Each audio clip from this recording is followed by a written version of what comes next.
Di dalam Islam tidak mengenal yang namanya orang suci. Islam tidak memiliki keyakinan adanya orang-orang suci. Kecuali Nabi dan Rasul yang Allah Subhanahu wa Ta'ala langsung berikan penjelasan. Mereka memiliki sifat al-ma'sum, yaitu terjaga dari dosa yang lalu, dosa yang sedang, pun dosa yang kemudian. Maka setelah para nabi dan rasul, tidak ada lagi orang-orang suci yang bisa dikultuskan oleh umat Islam. Jamaah yang semoga Allah muliakan. Akan tetapi suri tauladan kita, qudwah kita, baginda Nabi Muhammad sallallahu alaihi wasallam senantiasa mencontohkan kepada umatnya bahwa beliau beristighfar dalam sehari semalam lebih dari 70 kali. Maka pun demikian Allah Subhanahu wa Ta'ala di dalam Al-Quran surat An-Nur ayat 31, Allah Subhanahu wa Ta'ala memanggil orang-orang yang beriman dengan kalamnya. A'udzu billahi minasyaitonir rajim. Wa tubu ilallahi jami'an ayyuhal mu'minun la'allakum tuflihun. Allah Subhanahu wa Ta'ala menggunakan lafaz untuk orang-orang mukmin. Allah sudah memanggil orang-orang mukmin untuk bertaubat. Maka kewajiban senantiasa untuk bertaubat dan beristighfar bukan hanya wajib bagi orang-orang yang telah melakukan dosa.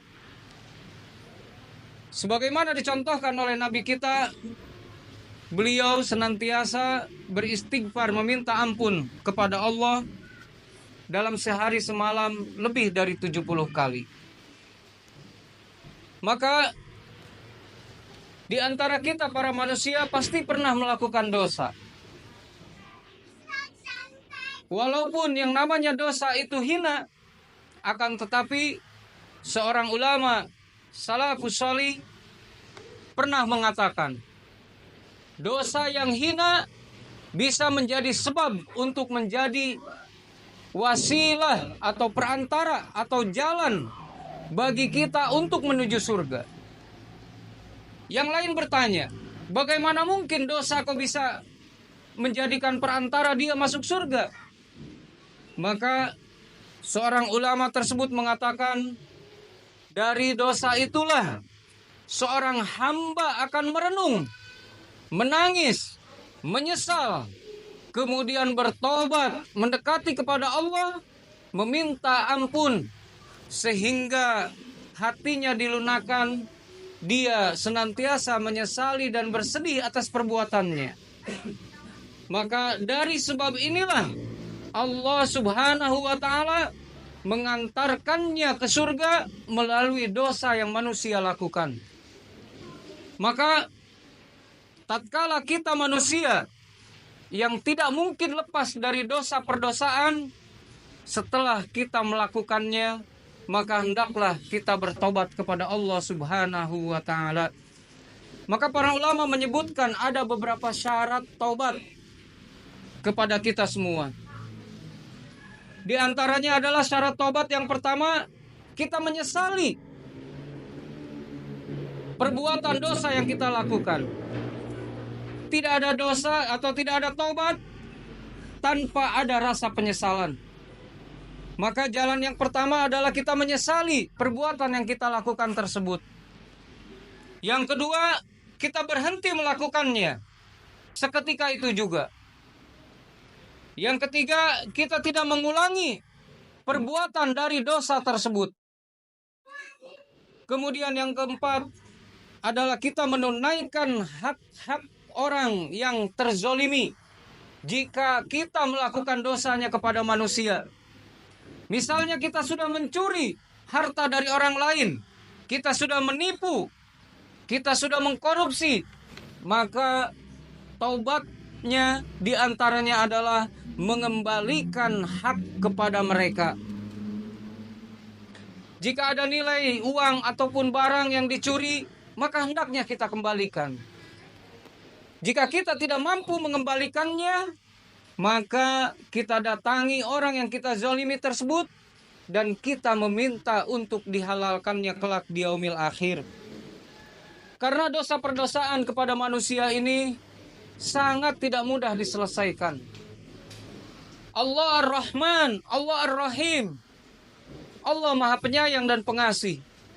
Akan tetapi melakukan dosa terhadap manusia, belum tentu orang yang kita zalimi mudah memaafkannya. Apalagi ada hak-hak yang diambil oleh dia, ataupun ada hal-hal yang dirusak olehnya. Misalnya dosa ghibah, dosa namimah mengadu domba, atau dosa tajasus memata-matai sehingga hancur rumah tangganya. Maka hal-hal seperti ini akan sangat sulit dimaafkan oleh orang-orang yang terzolimi.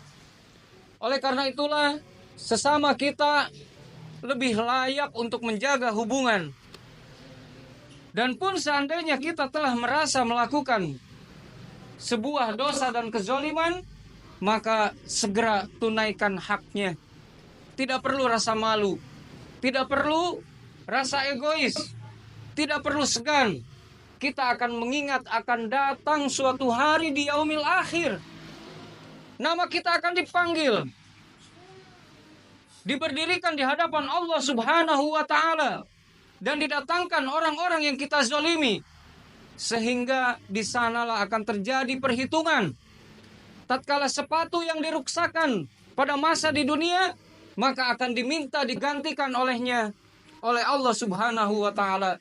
Tidak ada warung yang buka, tidak ada bekal yang kita bawa, tidak ada uang yang bisa kita berikan. Maka salah satu jalannya adalah dosa dari orang yang dizolimi, atau pahala dari orang yang melaksanakan kezoliman akan diberikan kepada orang yang dizolimi. Berapa banyak pahala kita? Berapa besar pahala kita di dalam sholat sehari semalam, yang kadang kita dipenuhi rasa malas dan rasa tidak ikhlas.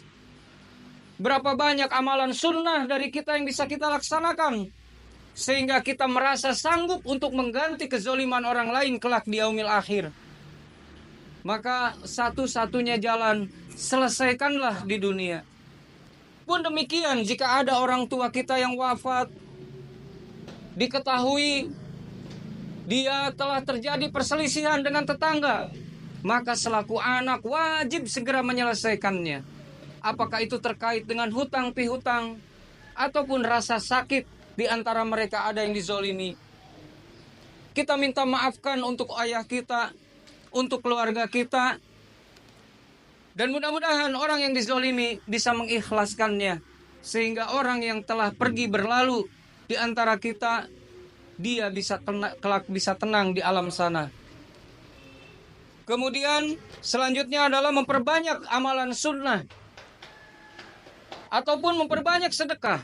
Karena Rasulullah SAW di dalam Arba'in Nawawi mengatakan, sesungguhnya kebaikan akan menghapus keburukan. Maka kita perbanyak melakukan kebaikan sebagai bekal untuk menghapus keburukan-keburukan kita. Kemudian yang kelima adalah senantiasa beristighfar kepada Allah Subhanahu wa ta'ala. Jangan lupakan pentingnya istighfar. Bagaimana para ulama menjelaskan begitu besar keutamaan atau fadail dari istighfar. Dia akan menghapuskan dosa-dosa, dia juga akan menahan bencana.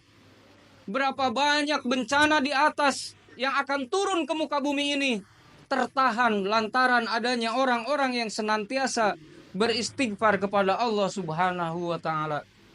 Oleh karena itulah, maka mudah-mudahan apa yang khatib sampaikan hari ini bisa menjadi bahan renungan untuk kita semua.